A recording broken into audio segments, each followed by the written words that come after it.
All right. Hey, everybody. Is this thing working? All right, it is working. Excellent. So, real quick, couple of cool things here. I just want to give some shout outs to these are some of the sales from today and really yesterday evening, not even in the last 24 hours. It's Friday morning right now. But well, for almost Friday afternoon on Mountain Time and then 10:41 Pacific. So, very, very cool. Our team is rocking it. We've got, excuse me, we've got 6648. So I want to check out the industries too. So we got 6,000, almost 7,000 to a travel company, 5,700 for a chiropractic. I don't know what that is. 17,500 to a skin aesthetic medicine, like aesthetic skin lab. It's called the Skin Lab. That's cool. Acupuncture, 21,000. Pilates, Corey Fulton, congratulations. Pilates Lab, 2,700. Starting to go through all the names here. Anthony Souza, Wizardry. I don't know what Wizardry is, but sign me up for Hogwarts. That's pretty interesting. We've got professional roofing for 16,000. It's hard to read some of them. I'm trying to look for the industries. Dental for 33,000. Men's health for 20,000. And congratulations, Jeanette Barsky, too. I think this might be your largest sale ever. So Jeanette Barsky, $44,784 to a State Farm insurance agent. That is pretty sweet. Let me pull this thing open here at 44,000. That's 1244 a month in revenue. Back cover.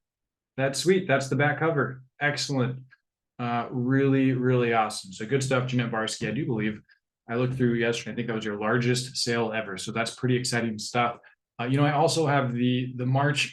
I know they announced it this morning, but I want to make sure that we are all over this because there is free money. March bonuses on digital. All right, check this out, right? So it's March 1st through 31st. Today's March 1st, so today's sales count. New customers only, and all orthodoxy rules apply, obviously, 12 to 36 editions. No discounting over 40%. And the reason it says not trading dollars, several of you asked me, hey, what's it mean by not trading dollars? It means it's not one, it's for new customers, and it's not do a pro Facebook and a standard Google kind of thing. So it's two orders, and you probably already saw this, but if it's a premium, if it's just premium, so if it's not say just premium, but if they're both the digital components are premium, it's $500, or if it's a combo of premium and pro, it's $500. And if both the orders are pro, it's $1,000. Now, if you write up, 6, 7, 8, 9, 10 orders this month, right, or more, whatever that number is, they're going to take the best of your orders that would qualify for the bonuses.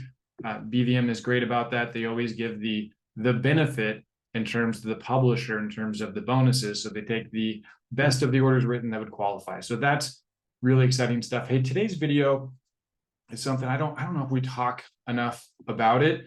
This may be a topic. In fact, I believe a couple of the speakers are going to talk about it next week at our division meetings too. But one of the things that has happened in the world, especially the last couple of years, and excuse me, I know it's a little messy here, actually going to be moving this evening and tomorrow after I finish the workday here.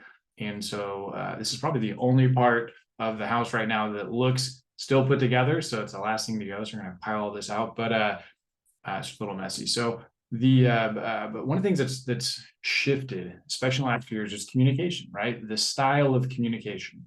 There's a lot more people using social media now.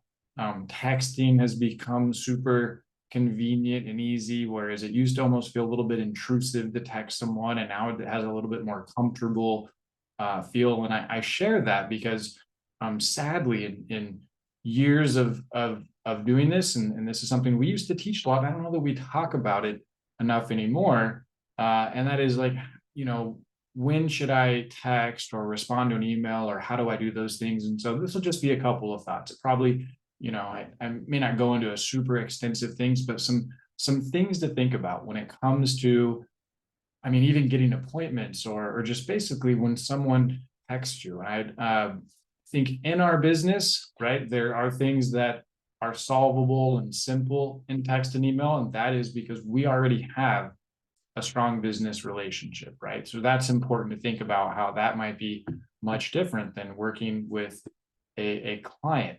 And so, or a prospective client, right? Let's say a good example of this would be, and I learned this a long time ago. We used to have a video from Pete Erickson on how to handle this. It's really strong and it helped me, close a lot of seconds that maybe I wouldn't have closed. For example, you go to a first appointment, you have your firm second set up for, a couple days later, and they text you and say, hey, you know, change my mind, or, this, that, or whatever, question, or something like that. If it's a question, very simple response. Hey, this is a great question. Too much for text. But I'm looking forward to seeing you at 12 o'clock on Thursday, and I answer everything then, right? That's the best response if you're going to respond at all. So maybe you call or something like that, right? Because when we start to get into solving things in text or email, even if you're a really, really good texter, there we go, that's the word. I almost said texture, but texter, it loosens the stream or the flow of going from that linear process I talk a lot about, from creating the appointment to closing the deal. Now, I say that because, I'm not in everybody's phones all the time. Has somebody answered questions really great in a text message and still closed the deal? Yeah, probably. That makes sense, right? I'd be weird to say it never happens. I don't like absolutes, always, never, things like that. But I think this is a really important topic, right? When people reach out to you in the middle of the process, how do we handle that? We have to protect our time too. Same thing goes for customer service. If I have, and I, as a publisher, I wrote like 100 and something deals in a certain period of time. So a pretty big business. I used to have someone help me with customer service where we would rotate. They would take, 30 of my clients 1 month for drop-offs. I would take the other 60 and I'd kind of rotate them a different 30 each month, other than like I had these core, like, all of my really big advertisers, I saw them every month for drop-offs. But on the communication thing, right? So even those really, really big clients that I'd have that were like, in multiple magazines, inside front cover, full pages, things like that, where it was a pretty healthy amount, even if they texted me or emailed me, I never felt obligated to respond right away, right? As a publisher, I have a lot of responsibility. Same reason I wouldn't reach out to them and expect them to respond right away. If they're a giant, they're running a big real estate brokerage, they have other things that they're working on, and I have no expectation of them. If they answer my call, great, that's fantastic, right? But I think we have to understand that dynamic too. I was talking to somebody yesterday, and a good reminder that, if I called 30 of my friends and family, and this is probably the same for everybody on here, how many people will be able to talk to me right now, right away? Well, maybe some of the younger folks that are, out of school already or something like that, but most people have lives, they have things they're doing, right? So we have to kind of keep that in context. There is no obligation to immediately respond to a text from a prospective client or existing client. And even then, let's say an existing client reaches out and they have a question or something they want to discuss. It's totally normal to respond at the end of the day as you're doing your admin or when you have a little space, those types of things, and just to set it up for a later time.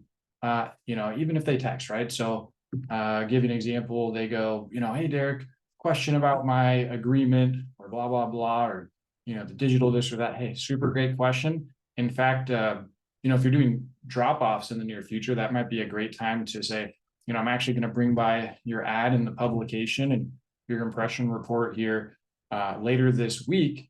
I'd love to, answer this for you, discuss it. I can do, this time or this time, right? And you're giving that thing its proper space in the future. So I'm not ignoring them.